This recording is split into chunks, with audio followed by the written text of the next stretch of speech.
I think we need to do a better job of explaining tuition, fees, cost of attendance, FAFSA, and financial aid processes to students and families.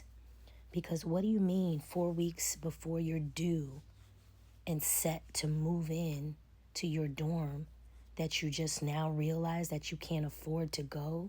So let's start with the fact that we all know that college costs money, and you know what the sticker price is, and you need to multiply that by 4. If you are not actively looking for outside third-party private scholarships, I've said time and time again, the FAFSA and the government will not help you. Which brings me to my next point. As of this year, July 1st, there are now new borrowing caps on Parent Plus loans. Parents cannot borrow the whole cost of attendance anymore. You are capped at $20,000, which means you will have a balance in a bill. And I know that tuition bill is arriving. It's July. That bill is in the mail. And a lot of times, unless you have a zero balance, you cannot step foot on that campus. Which brings me to my next point. I know it's July, and I know a lot of schools are getting out these award letters late.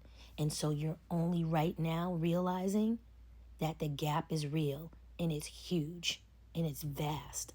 The financial aid process does not end at FAFSA.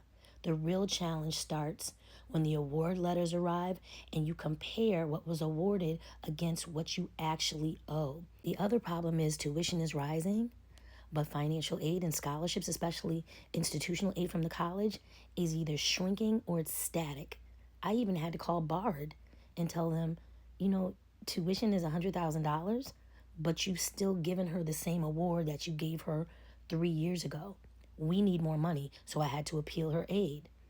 And that also has to do with federal budget cuts and reduction to institutional aid that used to support low-income students and first-gen students. But then this goes back to you doing your due diligence. You know college costs money. You know you have a cost of attendance. You know the government's not going to help you and FAFSA's not going to award you. How are you going to pay your bill? So if this is you and you don't know what to do, here's what you do. Call financial aid immediately. Ask for a professional judgment review and a special circumstance appeal. Ask specifically about emergency or hardship funding. Request a payment plan and get on it. And then apply to scholarships like your life depends on it.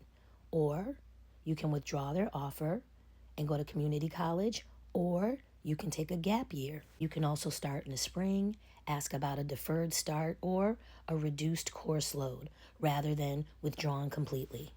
And if this is all confusing and you still need more help, you know where to find me.